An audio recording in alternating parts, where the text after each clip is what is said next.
ಕೊಳ್ಳೆಗಾಲ ಪದ್ಧತಿಯೂ ಹೌದು, ಕೇರಳ ಪದ್ಧತಿಯೂ ಹೌದು, ಕಲಿಯುಗದ ಪದ್ಧತಿ ಹೌದು. ಅಷ್ಟೇ ಯಾಕೆ ತ್ರೇತಾಯುಗದ ಪದ್ಧತಿಯನ್ನು ದ್ವಾಪರಯುಗದ ಪದ್ಧತಿಗಳು ಬಳಸಬೇಕಾಗುತ್ತೆ ಅನ್ನೋಸಲ.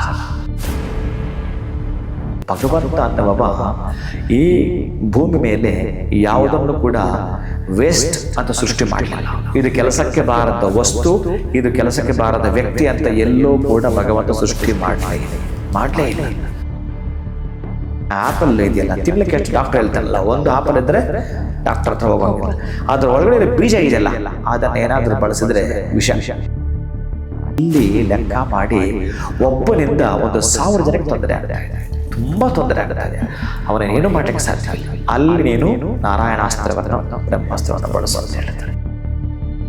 ಸಿದ್ಧಿ ಸಂಪಾದನೆ ಮಾಡಿಕೊಂಡಿರುವಾಗ ಬಹುಶಃ ಈ ಅನುಷ್ಠಾನ, ಈ ಅಮಾವಾಸ್ಯೆಗಳು ಬಳಸಿಕೊಂಡಿದ್ದರೆ ಇದನ್ನೇ ನೈಪುಣ್ಯತೆಯಿಂದ ಚೆನ್ನಾಗಿ ಎಕ್ಸ್ಪೀರಿಯನ್ಸ್ ಅನುಭವ ಇರುವಂಥದ್ದೊಂದು ಗುಂಪು, ಮತ್ತೆ ಅದನ್ನು ಮಾಡಿರ್ತಕ್ಕಂತಹ ಪ್ರಯೋಗಗಳು ನಿಮ್ಮ ಮುಂದೆ ಇದ್ದರೆ ಮಾತ್ರ ಸಾಧ್ಯವಾಗ್ತವೆ.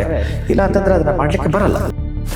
ನಮಸ್ಕಾರ, ಶುಭೋದಯ ಪ್ರೀತಿಯ ವೀಕ್ಷಕರೆಲ್ಲರಿಗೂ ಸಂಕಲ್ಪ ಸದಿ ಕಾರ್ಯಕ್ರಮಕ್ಕೆ ಆತ್ಮೀಯ ಪ್ರೀತಿಯ ಸ್ವಾಗತ ಹೇಳ್ತಾ ಇರೋದು ನಾನು ಅನುಷಾ. ಮೊದಲನೇ ಬಾರಿ ಚಾನಲ್ ವೀಕ್ಷಿಸ್ತಾ ಇದ್ದೀರಾ ಅಂದರೆ ಈಗಲೇ ನಮ್ಮ ಚಾನೆಲ್ನ ಸಬ್ಸ್ಕ್ರೈಬ್ ಮಾಡಿ, ನಮ್ಮ ವಿಡಿಯೋಸ್ನ ಲೈಕ್ ಮಾಡಿ. ಇನ್ನು ಕಾರ್ಯಕ್ರಮದಲ್ಲಿ ನಮ್ಮ ಜೊತೆಲಿದ್ದಾರೆ ಸ್ಪಿರಿಚುವಲ್ ಗುರು ಡಾಕ್ಟರ್ ವಿಷ್ಣುದತ್ತ ಗುರುಜಿಯವರು. ಬನ್ನಿ ಗುರುಗಳನ್ನ ಕಾರ್ಯಕ್ರಮಕ್ಕೆ ಬರಮಾಡ್ಕೊಳ್ಳೋಣ. ನಮಸ್ತೆ ಗುರುಗಳೇ, ಕಾರ್ಯಕ್ರಮಕ್ಕೆ ಭಕ್ತಿಯ ಸ್ವಾಗತ. ಒಳ್ಳೆದಾಗ್ಲಿ. ಗುರುಗಳೇ, ಕೆಲವೊಂದ್ಸತಿ ನಮಗೇನಾದ್ರೂ ಕೆಡಕುಗಳಾಗ್ತಿದ್ದಾಗ ಯಾರಾದರೂ ಏನಾದರೂ ಮಠ ಮಂತ್ರ ಮಾಡಿಸ್ಬಿಟ್ಟಿದಾರ, ಪ್ರಯೋಗಕ್ಕೆ ಒಳಗಾಗಿದ್ದೀವ ಅನ್ನೋ ಒಂದು ಅನುಮಾನ ಇರುತ್ತೆ. ನನಗೆ ಒಬ್ಬರು ಕರೆ ಮಾಡಿ ದೂರದಿಂದ ಕೇಳಿದ್ದು, ಈ ಕೊಳ್ಳೆಗಾಲದ ಪದ್ಧತಿನಲ್ಲಿ ಏನಾದರೂ ನಿಮ್ಮ ಗುರುಗಳು ಪ್ರಯೋಗಗಳನ್ನ ಮಾಡಿಕೊಡ್ತಾರಾ ನಮಗೆ?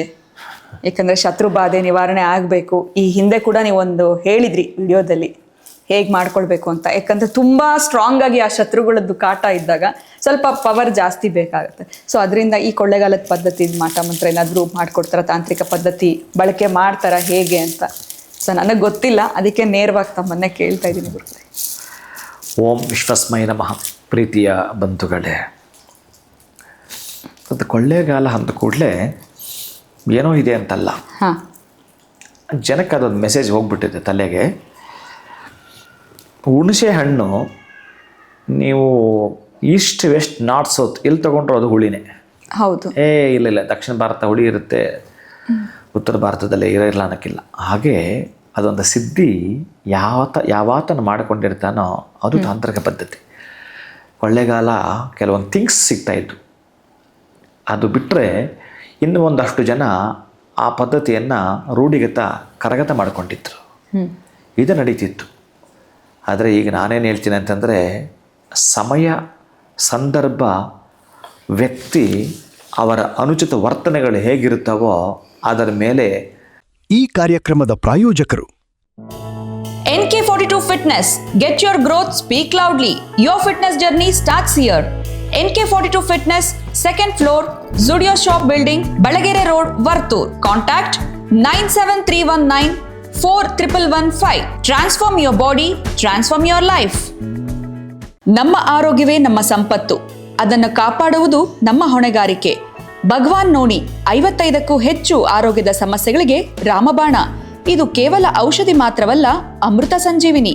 ನಮ್ಮ ಸಂಸ್ಥೆಯ ಉತ್ತಮ ಗುಣಮಟ್ಟದ ಹೇರ್ ಆಯಿಲ್, ಪೇನ್ ಆಯಿಲ್ ಮತ್ತು ನೋಣಿ ಸೋಪ್ ಲಭ್ಯವಿದೆ. ನೀವು ಕೂಡ ಭಗವಾನ್ ನೋಣಿ ಹೇರ್ ಆಯಿಲ್, ಪೇನ್ ಆಯಿಲ್ ಮತ್ತು ಸೋಪುಗಳನ್ನು ಕೊಂಡುಕೊಳ್ಳಲು ಈಗಲೇ ಸಂಪರ್ಕಿಸಿ 9590799995 8217847031. ಕೊಳ್ಳೆಗಾಲ ಪದ್ಧತಿಯೂ ಹೌದು, ಕೇರಳ ಪದ್ಧತಿಯೂ ಹೌದು, ಕಲಿಯುಗದ ಪದ್ಧತಿಯೂ ಹೌದು. ಅಷ್ಟೇ ಯಾಕೆ ತ್ರೇತಾಯುಗದ ಪದ್ಧತಿಯನ್ನು ದ್ವಾಪರಯುಗದ ಪದ್ಧತಿಗಳು ಬಳಸಬೇಕಾಗುತ್ತೆ. ಒಂದೊಂದು ಸಲ ಬಳಸಬೇಕಾಗತ್ತೆ ಈ ಪದ್ಧತಿಗಳನ್ನು. ಯಾಕೆಂತಂದರೆ ಕೆಲವರಿಂದ ತುಂಬ ನೋವು ಪಟ್ಟಿರ್ತಾರಲ್ಲ, ಅಂತಹದ್ದಕ್ಕೆ ಕೆಲವರಿಗೆ ಮಾತಲ್ಲಿ ಹೇಳಿದರೆ ಕೇಳ್ತಾರೆ, ಇನ್ನು ಕೆಲವರಿಗೆ ದಂಡಿಸಿ ಹೇಳಿದರೆ ಕೇಳ್ತಾರೆ. ಎರಡಕ್ಕೂ ಬಗ್ಗದೇ ಇರೋರಿಗೆ ಒಂದೊಂದು ಬಾರಿ ಅದೊಂದು ರೀತಿಯಾಗಿ ರಾಮಬಾಣ ಕೆಲಸ ಮಾಡಬೇಕು ಅಂತಂದರೆ ಕೆಲವು ಪದಾರ್ಥಗಳು, ಕೆಲವು ಸಿದ್ಧಿ ಬಹಳಷ್ಟು ಅವಶ್ಯ ಇರ್ತವೆ. ಬಹುಶಃ ಅದನ್ನು ನೀವು ಹೇಗೆ ಬಳಸ್ತೀರೋ ಹಾಗಿರ್ತವೆ. ಪ್ರತಿಯೊಂದಕ್ಕೂ ಕೂಡ ಇದ್ದೇ ಇರುತ್ತೆ. ಭಗವಂತ ಅನ್ನುವ ಈ ಭೂಮಿ ಮೇಲೆ ಯಾವುದನ್ನು ಕೂಡ ವೇಸ್ಟ್ ಅಂತ ಸೃಷ್ಟಿ ಮಾಡಲಿಲ್ಲ. ಇದು ಕೆಲಸಕ್ಕೆ ಬಾರದ ವಸ್ತು, ಇದು ಕೆಲಸಕ್ಕೆ ಬಾರದ ವ್ಯಕ್ತಿ ಅಂತ ಎಲ್ಲೋ ಕೂಡ ಭಗವಂತ ಸೃಷ್ಟಿ ಮಾಡಲೇ ಇಲ್ಲ. ಯಾಕಂದರೆ ಅಷ್ಟೊಂದು ಅದ್ಭುತ ಇದೆ. ಏನಾದರೂ ಮಾಡಲೇಬೇಕು ಅಂತಂದರೆ, ಮಾಡ್ತೀವಿ ಅಂತಂದರೆ, ಆ ಪದ್ಧತಿಯನ್ನು ಬಳಸಲೇಬೇಕು ಅಂತಂದರೆ, ಇನ್ನು ವಿಧಿಯಲ್ಲಿ ಅಂತಂದರೆ ಬ್ರಹ್ಮಾಸ್ತ್ರವನ್ನು ಅಥವಾ ಅದಕ್ಕಿಂತಲೂ ಚೆನ್ನಾಗಿ ಕೆಲಸ ಮಾಡೋ ನಾರಾಯಣಾಸ್ತ್ರವನ್ನು ಮಾಡಲೇಬೇಕಾಗತ್ತೆ. ಅಷ್ಟೊಂದು ಘಾಸಿಯಾದಾಗ, ಅಷ್ಟೊಂದು ದುಃಖವಾದಾಗ, ಅಷ್ಟೊಂದು ನೋವಾದಾಗ ಉಪಶಮನ ಆಗಲೇಬೇಕು ಅಂತಂದರೆ, ಈ ಹೊಟ್ಟೆ ನೋವಿಂದ ತುಂಬ ಒದ್ದಾಟ ಮಾಡ್ತಿರೋದು. ಎಷ್ಟು ಪೇಯ್ನ್ ಅದು ಇದ್ದಕ್ಕಿದ್ದಂಗೆ ರಾತ್ರಿ ಸಡನ್ನಾಗಿ ನೋವು ಬಂದರೆ ಹೆಂಗೆ ಬಾಯಿ ಪಡ್ಕೊಳ್ತೀರಿ ಹೇಳಿ? ಅದನ್ನು ಇಮ್ಮಿಡಿಯೇಟ್ ನೀವೇನಾದರೂ ನೋವು ನಿವಾರಣೆ ಮಾಡ್ಕೋಬೇಕಾದ್ರೆ ಏನು ಜ್ಞಾಪಕ ಬರುತ್ತೆ ನಿಮ್ಗೆ ಹೇಳಿ? ಸಡನ್ನಾಗಿ ಆಸ್ಪತ್ರೆ. ಅಲ್ಲಿ ಹೋದ ಕೂಡಲೇ ಆ ಪೇಯ್ನ್ ಕಿಲ್ಲರ್ ಎಷ್ಟು ಶೀಘ್ರವಾಗಿ ನಿಮಗೆ ನಾಡಿ ಹಿಡಿದು ಇಂಜೆಕ್ಷನ್ ಮಾಡಿ ಗ್ಲೂಕೋಸ್ ಹಾಕೋ ಮುಖಾಂತರವೋ ಬೇಗ ಇಂಜೆಕ್ಷನ್ ಹಾಕಿದ್ರೆ ಎಷ್ಟು ಎಲ್ಲಿ ಏನಾಗಿರುತ್ತೆ ಗೊತ್ತಿಲ್ಲ, ತಕ್ಷಣ ಶಮನ ಮಾಡ್ತಕ್ಕಂಥದ್ದು ಇರುತ್ತೋ ಹಾಗೇ ತಾಂತ್ರಿಕ ಪದ್ಧತಿಯಲ್ಲಿ ಇದ್ದೇ ಇರುತ್ತೆ. ಆದರೆ ಮಾಡಬೇಕಾ ಬೇಡ ಅನ್ನೋದು ನಿರ್ಧಾರ ಮಾಡಬೇಕಾಗತ್ತೆ. ಸುಮ್ಮನೆ ಏನೇನೋ ಮಾಡೋದು ಸಮಂಜಸವಲ್ಲ, ಅಥವಾ ಎದುರಿಸೋದು ಕರೆಕ್ಟ್ ಅಲ್ಲ. ಮಾಡಲೇಬೇಕು ಅಂತಂದರೆ ಆಯಾಯ ಪದ್ಧತಿ, ಅಂದರೆ ಒಟ್ಟಾರೆಯಾಗಿ ಸಮಾಜಕ್ಕೆ ಒಳಿತನ್ನು ಮಾಡೋವಂಥದ್ದು, ಸಮಾಜಕ್ಕೆ ಒಳ್ಳೆ ರೀತಿಲಿ ಇರ್ತಕ್ಕಂತಹದ್ದು ಏನು ಬೇಕಾದರೆ ಇರುತ್ತೆ. ಬಹುಶಃ ನಮಗೆ ಗೊತ್ತಿರಬೇಕು, ನಮ್ಮ ಮನೆಯಲ್ಲೇ ಎಷ್ಟೊಂದು ಈಗ ಖಾರದ ಪುಡಿ ಇದೆ. ಆ ಖಾರದ ಪುಡಿನ ನಾಲೆಗೆ ಹಾಕೊಂಡ್ರೆ ಖಾರ ಗೊತ್ತೆ, ಅದಕ್ಕೆ ಕಣ್ಣಿಗೆ ಹಾಕ್ಕೊಂಡ್ರೆ ಕಥೆ ಏನು? ಹಾಗೇ ಪ್ರತಿಯೊಂದು ಇದೆ. ಇದೆಲ್ಲ ಆ್ಯಪಲ್ ಇದೆಯಲ್ಲ, ತಿನ್ನಲಿಕ್ಕೆ ಎಷ್ಟು ಡಾಕ್ಟ್ರ್ ಹೇಳ್ತಾನಲ್ಲ, ಒಂದು ಆ್ಯಪಲ್ ಇದ್ದರೆ ಡಾಕ್ಟ್ರ್ ಹತ್ರ ಹೋಗೋಂಗಿಲ್ಲ. ಅದರ ಒಳಗಡೆ ಬೀಜ ಇದೆಯಲ್ಲ, ಅದನ್ನು ಏನಾದರೂ ಬಳಸಿದರೆ ವಿಷಕ್ಕೆ ಸಮಾನ. ಒಂದು ರೀತಿಯಾಗಿ ಎಷ್ಟು ಶೀಘ್ರವಾದ ವಿಷ ಅದು. ಹಾಗೆಲ್ಲ ಇದ್ದಾವೆ. ಅಂದರೆ ಬಳಸೋ ಪದ್ಧತಿ ಯಾವತ್ತೂ ಗೊತ್ತಿರುತ್ತೋ ಅದು ಮಾಡಲಿಕ್ಕೆ ಸಾಧ್ಯ ಆಗುತ್ತೆ. ಆಮೇಲೆ ಸಮಾಜದ ಹಿತದೃಷ್ಟಿಯನ್ನು ಮನಸ್ಸಲ್ಲಿ ಇಟ್ಟುಕೊಂಡು ಮಾಡ್ತಕ್ಕಂತಹ ಯಾವುದೇ ಕಳಕಳಿಯ ಕೆಲಸವನ್ನಾಗಿರಲಿ ಮಾಡುವಂಥದ್ದು ಪ್ರಯತ್ನಶೀಲನಾಗಿ, ಅದರಲ್ಲೂ ಕೂಡ ಸುಮ್ಮನೆ ಮಾತಾಡಿಕೊಂಡು ಕೂತ್ಕೊಳ್ಳೋದು ಪ್ರಯೋಜನ ಇಲ್ಲ. ಆಮೇಲೆ ಯಾವುದೋ ಒಂದೆರಡು ಶ್ಲೋಕವನ್ನು ತೆಗೆದುಕೊಂಡು ಈ ಪುಸ್ತಕಗಳು ಸಿಗ್ತವೆ, ಕೆಲವೊಂದು ರೇಖೆಗಳಲ್ಲಿ ಬರೆದು ಅಂತೇಳಿ ಹಾಕಿರ್ತಾರೆ, ಅದನ್ನು ಮಾಡಿ ಪ್ರಯೋಗ ಅಲ್ಲ. ಒಟ್ಟಾರೆಯಾಗಿ ನಿಮ್ಮ ಪ್ರಯತ್ನ ಎಲ್ಲಿರಬೇಕು ಅಂತಂದರೆ ಪ್ರಯೋಗಕ್ಕೆ ಬಂದಿರಬೇಕು, ಪ್ರಯೋಗಗಳೆಂದಾದರೂ ಮಾಡಿರಬೇಕು, ಆ ಪ್ರಯೋಗಗಳು ಕೆಲಸ ಆಗಿರಬೇಕು. ಆ ಕೆಲಸ ಆಗಿದ್ದರೆ ಕರೆಕ್ಟಾಗಿ ನಿಮ್ಮ ಹತ್ರ ಉದಾಹರಣೆಗಳಿದ್ದರೆ ನಡೀತವೆ. ಸುಮ್ಮನೆ ರ್ಯಾಂಡಮ್ ಆಗಿ ಏನೋ ಅದ್ರ ಬಗ್ಗೆ ಮಾತಾಡ್ತೀವಿ ಅಂದರೆ ಆಗೋದೇ ಇಲ್ಲ. ನೈಪುಣ್ಯತೆ ಇರಬೇಕು ಅದರಲ್ಲಿ. ಭಾಳ ಚೆನ್ನಾಗಿ ಅಡುಗೆ ಮಾಡಲಿಕ್ಕೂ ಅಡುಗೆನೇ ಗೊತ್ತಿಲ್ಲ ನಯಾ ಪೈಸೆ, ಅವ್ರ ಅಡ್ವರ್ಟೈಸ್ಮೆಂಟ್ ಕೊಡೋದಕ್ಕೂ ವ್ಯತ್ಯಾಸ ಇದೆ. ಅದಕ್ಕಾಗಿ ಯಾವುದಾದ್ರೂ ಮಾಡಬೇಕು ಅಂತಂದರೆ ಆ ನೋವಿದೆಯಲ್ಲ, ಎಷ್ಟು ತೀರಾ ದೊಡ್ಡದ್ದ ಅಥವಾ ತೀರಾ ಚಿಕ್ಕದ, ಇಲ್ಲಿ ಲೆಕ್ಕ ಮಾಡಿ ಒಬ್ಬನಿಂದ 1,000 ಜನಕ್ಕೆ ತೊಂದರೆ ಆಗ್ತಾಯಿದೆ, ತುಂಬ ತೊಂದರೆ ಆಗ್ತಾಯಿದೆ. ಅವನೇನು ಮಾಡಲಿಕ್ಕೆ ಸಾಧ್ಯವಿಲ್ಲ. ಅಲ್ಲಿ ನೀನು ನಾರಾಯಣಾಸ್ತ್ರವನ್ನು ಬ್ರಹ್ಮಾಸ್ತ್ರವನ್ನು ಬಳಸು ಅಂತ ಹೇಳ್ತಾನೆ. ಹೀಗೆ ಒಂದು ಉದಾಹರಣೆ ಹೇಳ್ತಾ ಇದ್ದೀನಿ ನಾನು. ಬಳಸಬೇಕಂದ್ರೆ ನೀವು 1,000 ಸಲ ಯೋಚನೆ ಮಾಡಬೇಕಾಗತ್ತೆ, 1000 ಸಲ ಯೋಚನೆ ಮಾಡಬೇಕಾಗತ್ತೆ. ಈಗ ಸೈನೈಡ್ ಯಾವುದರಿಂದ ಮಾಡ್ತಾರೆ ಇದು ನಾನು ಹೇಳಿದರೆ ಎಷ್ಟು ಡೇಂಜರ್ ಅದು. ಅದಕ್ಕಿಂತಲೂ ಶಾರ್ಪ್ ಇದೆ, ಅದಕ್ಕಿಂತಲೂ ಕೂಡ ಶಾರ್ಪ್ ಇರತಕ್ಕಂಥವು ತುಂಬ ಇದ್ದಾವೆ.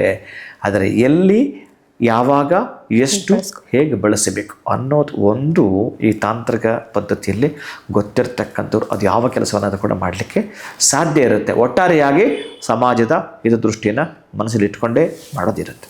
ಸೊ ಒಳ್ಳೆ ರೀತಿಯಲ್ಲಿ ನಾವು ಅದನ್ನು ಬಳಸ್ಕೊಳ್ಬೇಕೆ ಹೊರತು ಕೆಟ್ಟ ರೀತಿಯಲ್ಲಿ ಬಳಸ್ಕೊಳ್ಬಾರ್ದು ಅನ್ನೋದನ್ನ ಭಾಳ ಅಚ್ಚುಕಟ್ಟಾಗಿ ತಿಳಿಸಿರಿ. ಜೊತೆಗೆ ಉದಾಹರಣೆಗಳನ್ನ ಕೂಡ ಭಾಳ ಅದ್ಭುತವಾಗಿ ತಿಳಿಸ್ಕೊಟ್ರಿ. ಯಾಕಂದರೆ ಆ ಥರ ಹೇಳಿದಾಗಲೇ ನಮಗೆ ಅರ್ಥ ಆಗುವಂಥದ್ದು. ಎಲ್ಲ ಕಡೆ ಕೂಡ ಹುಣ್ಸೆಹಣ್ಣು ಸಿಕ್ಕಿದಾಗ ಅದು ಹುಳಿ ಇದ್ದೇ ಇರುತ್ತೆ. ಅದು ಕೂಡ ಭಾಳ ಅದ್ಭುತವಾಗಿತ್ತು. ಅದು ನಮಗೆ ಮನಸ್ಸಲ್ಲಿ ಇಟ್ಕೊಂಡ್ಬಿಟ್ರೆ ಅದು ಭಯ, ಹೆಸರು ಕೇಳಿದ ತಕ್ಷಣನೇ ಭಯ ಇರುತ್ತೆ. ಬಟ್ ಅಲ್ಲಿ ಏನು ಪ್ರಯೋಜನ ಇಲ್ಲ. ಅದಕ್ಕೆ ನಾನು ಹೇಳಿದ್ದು ನಿಮಗೆ ನೇರವಾಗಿ ಒಂದು ಶೀಘ್ರ ಉದಾಹರಣೆ ಕೊಟ್ಬಿಟ್ರೆ ಇನ್ನು ಮುಂದಕ್ಕೆ ಹೋಗಲ್ಲ ನೀವು. ಇಲ್ಲಿ ಕ್ಲಿಯರ್ ಆಯಿತು ನಮಗೆ. ಖಂಡಿತ. ಹಾಗೆ ಸಿದ್ಧಿ ಸಂಪಾದನೆ ಮಾಡಿಕೊಂಡಿರುವಾಗ ಬಹುಶಃ ಈ ಅನುಷ್ಠಾನ, ಈ ಅಮಾವಾಸ್ಯೆಗಳು ಬಳಸಿಕೊಂಡಿದ್ದರೆ ಎಷ್ಟು ವರ್ಷಗಳಿಂದ 20 ವರ್ಷ ಎಕ್ಸ್ಪೀರಿಯನ್ಸ್ ಆಗಿರ್ತಕ್ಕಂಥ ಒಬ್ಬ ಡ್ರೈವರ್ಗೂ 20 ದಿನ ಡ್ರೈವಿಂಗ್ ಕಲ್ತವನಿಗೂ ವ್ಯತ್ಯಾಸ ಇದೆ. ಹೌದು, ಬಹಳಷ್ಟು ಇರುತ್ತೆ. ಹಾಗೆ ಅದರ ಬಗ್ಗೆ ಅನೂಚಾನು ತಪ್ಪದೆ ಏನು ಅಂತ ಸುಮ್ಮನೆ ಮಾಡಿ ಯಾರಿಗೋ ತೊಂದರೆ ಕೊಡೋದಲ್ಲ, ಅವರಿಂದ ಏನು ಅಂತ ಅದೇ ನೈಪುಣ್ಯತೆ ಅಂದರೆ ಅದರೊಳಗಡೆ ಬಂದಿರುತ್ತೆ. ಆಮೇಲೆ ಇದನ್ನು ಮಾಡಬೇಕಾದ್ರೆ ಬಹಳಷ್ಟು ಮುಖ್ಯವಾಗಿ ಔದಾರ್ಯದ ಗುಣ ಬೇಕು.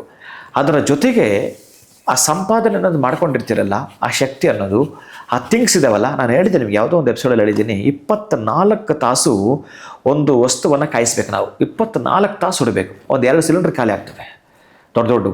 ಹಾಗೆ ಅದನ್ನು ಮಾಡ್ತಿರ್ಬೇಕಾದ್ರೆ ಸಣ್ಣದೊಂದು, ಅದಾದ ನಂತರ ಮಣ್ಣಲ್ಲಿ ಒಲೆ ಥರ ಮಾಡಿ ನೆಲದಲ್ಲಿ ಮಾಡಿ ಅಲ್ಲಿ ಕಾಯಿಸುವಾಗ ಸ್ವಲ್ಪ ಹೊಗೆ ಉಸಿರಾಟ ಹಾಡಿದ್ರೆ ಅಲ್ಲಿ ಮಾಡೋವನಿಗೆ ಆಪತ್ತು.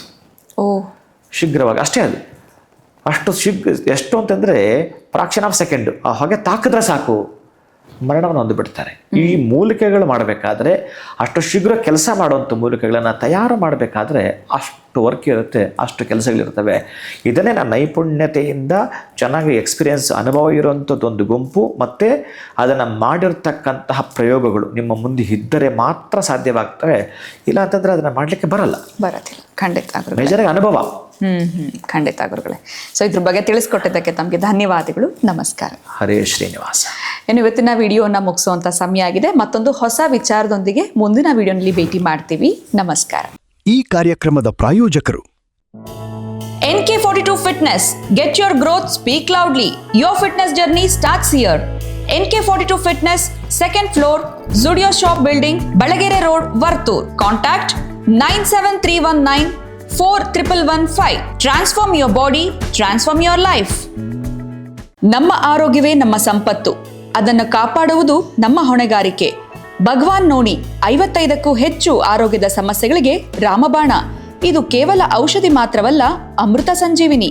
ನಮ್ಮ ಸಂಸ್ಥೆಯ ಉತ್ತಮ ಗುಣಮಟ್ಟದ ಹೇರ್ ಆಯಿಲ್, ಪೇನ್ ಆಯಿಲ್ ಮತ್ತು ನೋನಿ ಸೋಪ್ ಲಭ್ಯವಿದೆ. ನೀವು ಕೂಡ Bhagwan noni hair oil, pain oil ಮತ್ತು ಸೋಪುಗಳನ್ನು ಕೊಂಡುಕೊಳ್ಳಲು ಈಗಲೇ ಸಂಪರ್ಕಿಸಿ 9590799995 8217847031.